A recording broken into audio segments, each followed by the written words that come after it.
महासंघ के केंद्रीय अध्यक्ष श्री भरत प्रसाद महतो जी को मैं हार्दिक अनुरोध करना चाहूँगा।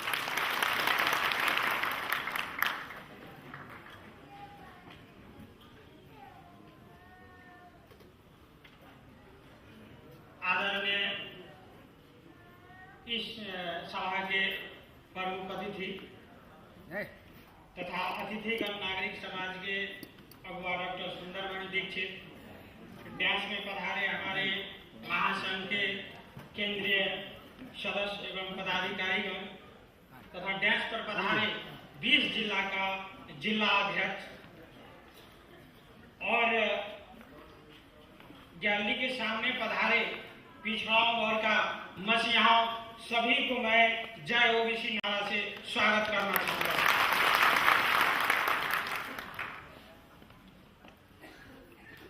मैं ओबीसी को मसीहा इस माने में कहा, हम लोग आज जो यहाँ उपस्थित हुए हैं एक काठमांडू में बैठने वाले लोग नहीं हैं।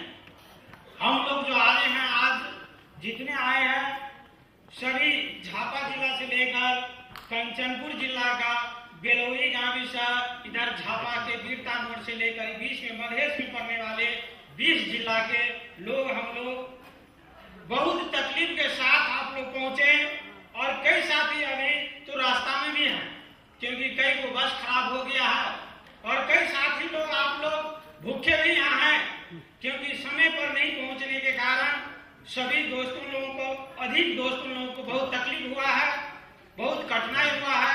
जो भी होटल धर्मशाला में रहा है उनको पानी भी नहीं मिला है क्योंकि नेपाल पानी का धनी मुल्क है, इसलिए यहाँ पीने का भी पानी का अभाव है।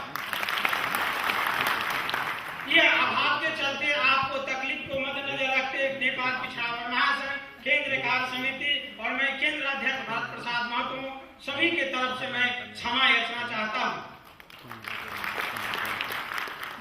और हम लोग यहाँ पर जो जुटे हैं इस माने में जुटे हैं जो हम लोग का अपना जो नया बनने वाली संविधान है उसमें हमारा हक सुनिश्चित हो, ना कि हमें भुट्टानी शरणार्थी जैसे समय बिताना पड़े।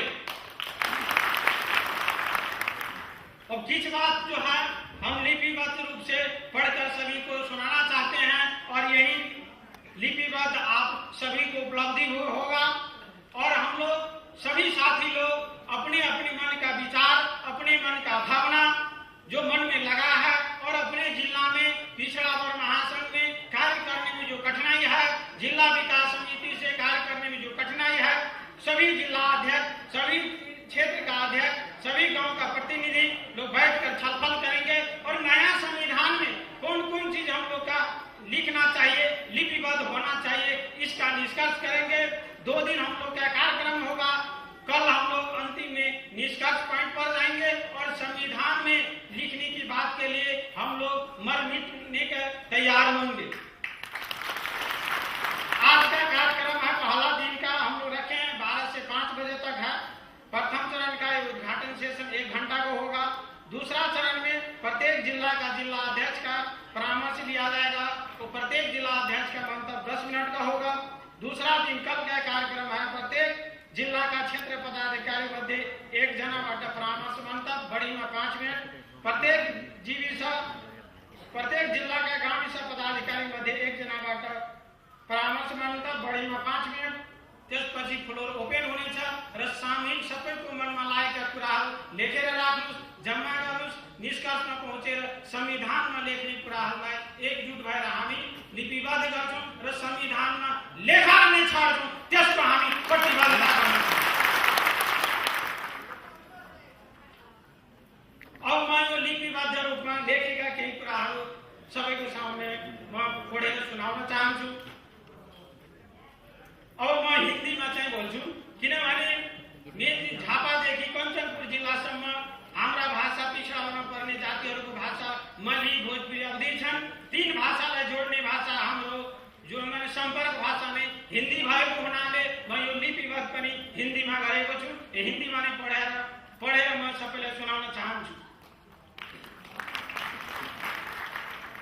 पहली मांग है हम लोग का पहचान, समानता, स्वतंत्रता, तब विकास, उन्नति और शांति।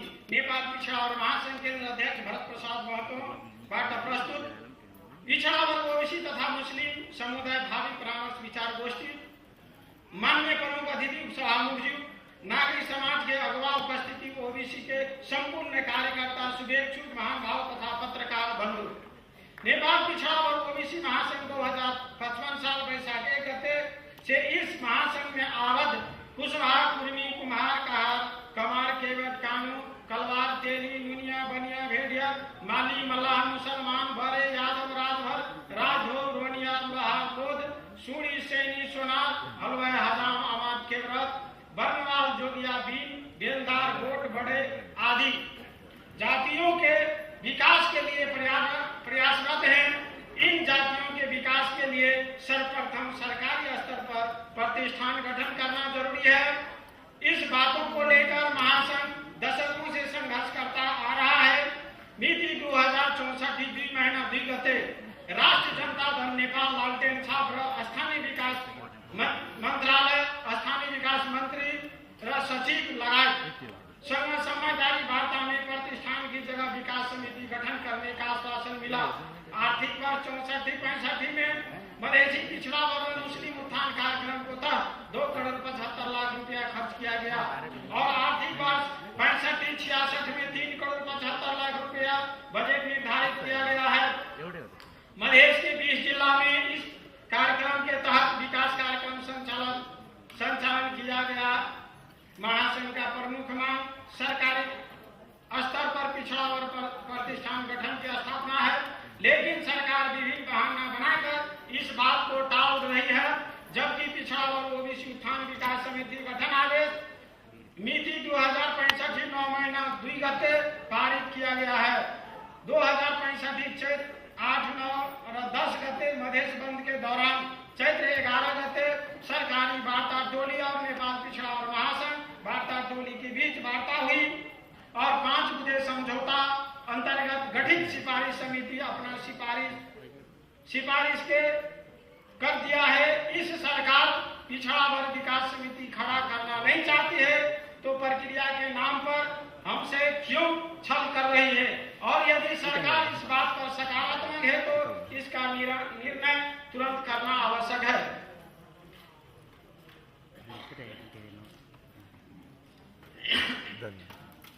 ओबीसी उत्थान विकास समिति गठन आदेश 2065 मार्च 20 गते नेपाल राजपत्र में प्रकाशित किया गया है। मैं तुरंत इस राजपत्र में नेपाल राजपत्र में लिखा गया है जी यह तुरंत प्रारंभ होने था, तुरंत लागू होने का होगा लिखा है। सो अनुसार तुरंत मतलब कितना दिन के लिए है इसका जवाब उपसभामुख जी देंगे। 5 बुधे समझौता अंतर्गत 1 वर्ष से बिना कारण जेल में बंद शंकर शर्मा रिहा हुआ है और कोई भी बात नहीं बढ़े हैं। शंकर शर्मा जी से मैं अनुरोध करूंगा जो 1 वर्ष बिना कारण झापा के जेल में अपना जेल में जो अपना समय बिताया है, मैं चाहूंगा शंकर शर्मा अपने ठाव से उठकर सभी साथियों के सामने एक बार अपना चेहरा दिखावे। शंकर शर्मा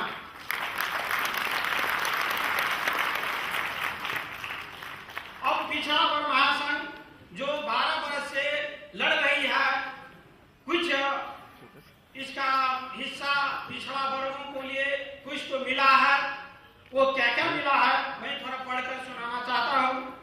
पिछड़ा वर्ग ओबीसी महासंघ द्वारा हासिल किया गया कार्य 75 जिला के सब गांव में बजट व्यवस्था और 1 आदमी गांव परिषद का प्रतिनिधि होने की व्यवस्था। 20 जिला में जीविका के माध्यम से विकास कार्य हो रहा है।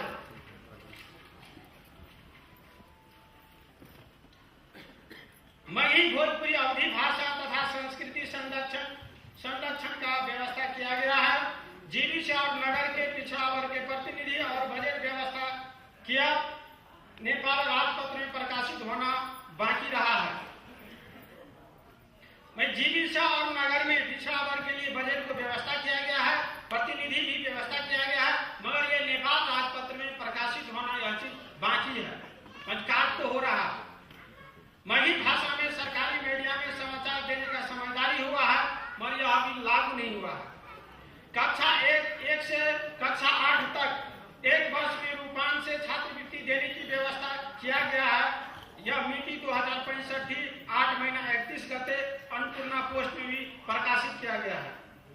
आर्थिक वर्ष 65-66 को आर्थिक कार्यक्रम लाल किताब के पेज नंबर 2 से 54 में पिछड़ा वर्ग के 25 जातियों के नाम उल्लेख किया गया है। यह अभी तक हम लोग हासिल किए हैं, मगर यह बहुत कम है। अब ओबीसी महासंघ का मुख्य मांग क्या है, हम लोग का अब लेना क्या क्या है? नंबर 1, पिछड़ा वर्ग ओबीसी आरक्षण लागू करना चाहिए। नंबर 2, सरकारी स्तर पर पिछड़ा वर्ग प्रतिष्ठान गठन होना चाहिए। नंबर 3, संपूर्ण जाति और भाषा का नाम संविधान में उल्लेख किया जाना चाहिए। नंबर 4, 3% ब्याज में कृषि ऋण, पशु विकास बैंक, कृषि क्षेत्र आरक्षण तथा हरवा चरवा स्कूल की व्यवस्था होना चाहिए।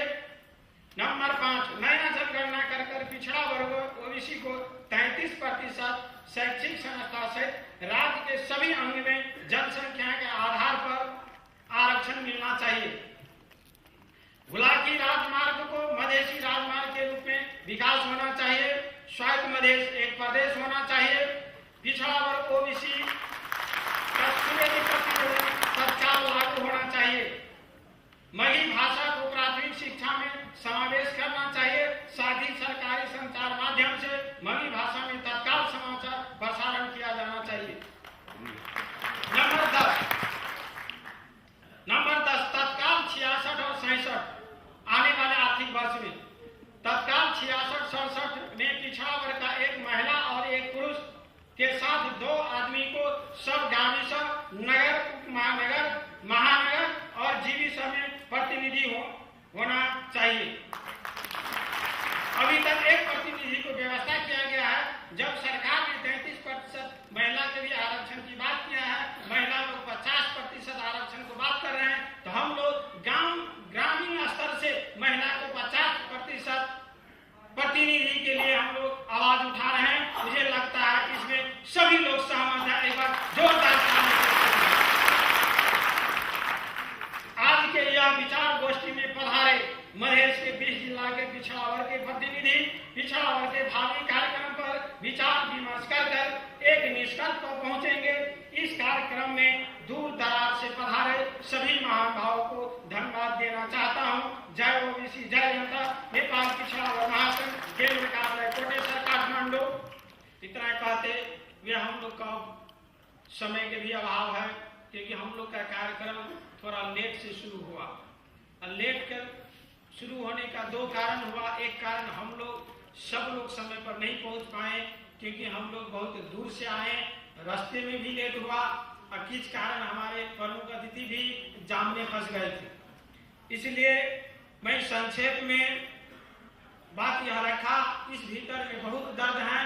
सभी को, जितने लोग यहाँ पर आए हैं, सभी का एक अलग अलग पहचान है, अलग अलग दर्द है। इसमें 35 जात जो इस महासंघ में आवाज है, 35 जात का अपना भाषा, अपना संस्कृति अलग अलग है।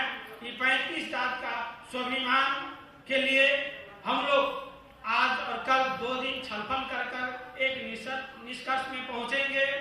और मुझे लगता है जो आप लोग इतना दूर से अपने हक के लिए, न किसी राजनीति संरक्षण के लिए, न किसी राजनीतिक पार्टी के लिए, न आपकी मन में तमन्ना है मुझे कोई राजनीतिक पार्टी पर पहुंचना है, यह केवल भावना से जुड़ा हुआ है। अपने हक अधिकार के लिए, अपने हक अधिकार सुनिश्चित के लिए, अपने जाति पहचान के लिए, अपने आप को पहचान के लिए ये नया नेपाल में हम लोग का संविधान में प्रत्येक जाति का, प्रत्येक भाषा का नाम उल्लेख होना चाहिए।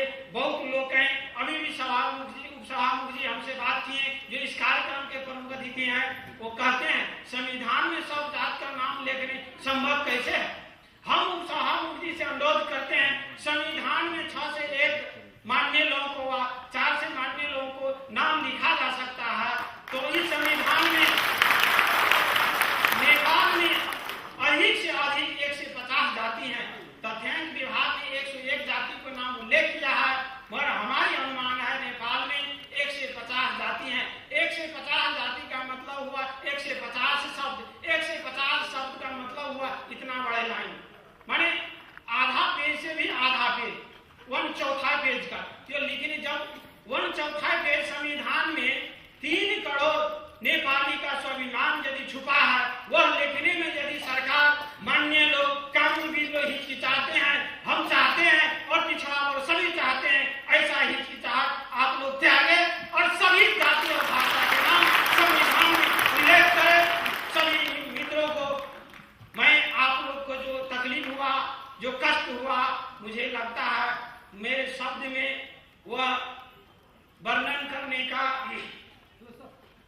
हिम्मत तो नहीं है, मगर मैं साहस करता हूं सभी को, जब आप लोग यह कष्ट को झेलकर अपनी पहचान के लिए इसको बलिदानी समझकर आप लोग संघर्ष करेंगे 2 दिन और हंसी खुशी आप लोग घर लौटेंगे।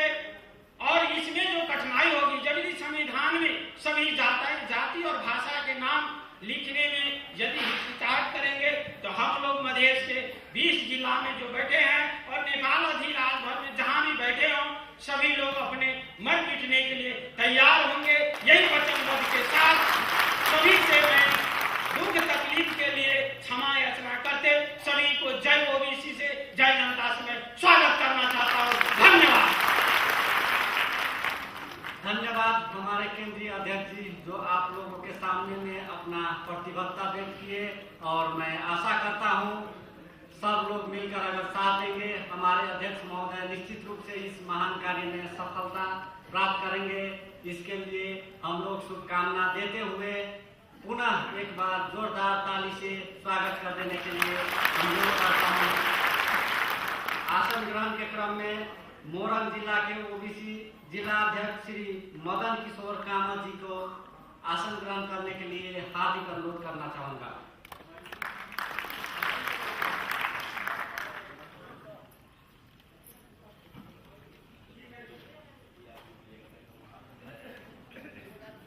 महोदय जी को, हमारे केंद्रीय अध्यक्ष श्री भरत प्रसाद महतो जी को, भरत प्रसाद महतो जी के हाथ से माला लगाकर स्वागत कर देने के लिए हार्दिक अनुरोध करता हूँ।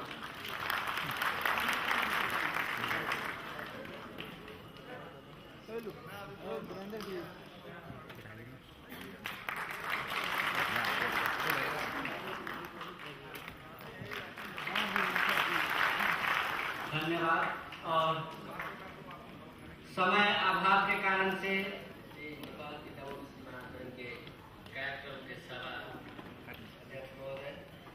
कार्यक्रम के प्रमुख अतिथि उपसभामुख महोदय और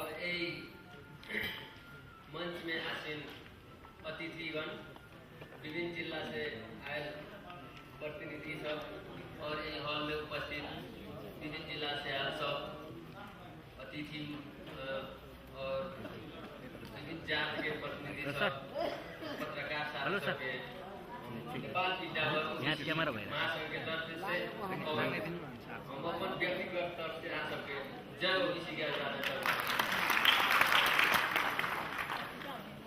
सबसे पहले हम अपने भाषा जगह मही कहे मधी भाषा में हम बोले के लिए आप सबसे अनुमति मांग रहा छी। और कोई साथी सब पूछे में अगर दिक्कत हो तो उनका सबसे हम क्षमा मांगेंगे। हम अभी आग्रह करे छी और अपने हम भाषा में बोल रहे हैं। बहुत वक्ता लोग, महासंघ के साथी वक्ता लोग सब बहुत बात करते हैं, लेकिन हम सब के वास्तव में इस देश में हम सब के नेपाल में जे हम सब जन्म ले छी, सब में हम सब के मातृभूमि, हम सब के संस्कृति जो है सब के हम सब के देश के कुछ तनाशाहवादी आदमी सब है, जे आदमी सब हम सब के गांव से लेके शहर तक हम सब के बात के, हम सब के आवाज के, हम सब के जो मुद्दा है वो मुद्दा के जांच के रख ले है, वही सब के लिए हम सब के अब उठे के पड़। बहुत ऐसे लोग सब है जे कि जात के नाम से, पार्टी के नाम से मुद्दा उठावे छी गांव में, लेकिन वो मुद्दा केंद्र में आके जब कुर्सी मिल जाए है, जब कुर्सी पर आ जाए, कुर्सी पर पद मिल जाए, वो आदमी जाके सब बिसर जाए। ये के लिए नेपाल पिछड़ा और ओबीसी महासंघ है जे कि हम सब के कुर्सी न चाहे, हम सब के पद न चाहे, हम सब के सिर्फ अपन पहचान और अधिकार चाहे, ओकरा लेल हम सब के सब आदमी एकता होकर लड़े के पड़ते। हम सब से आग्रह करे छी कि आज के कार्यक्रम में हम सब के ई अनुभव हो रहा है कि प्रथम पटक हमनी के नेपाल पिछड़ा पर के कार्यक्रम में आज महिला सब के सब सहभागी और वही क्रम में हमनी के आज प्रमुख अतिथि एक देश के उत्सव महिलाओं के हम सब के कार्यक्रम के बहुत हर्ष और उल्लास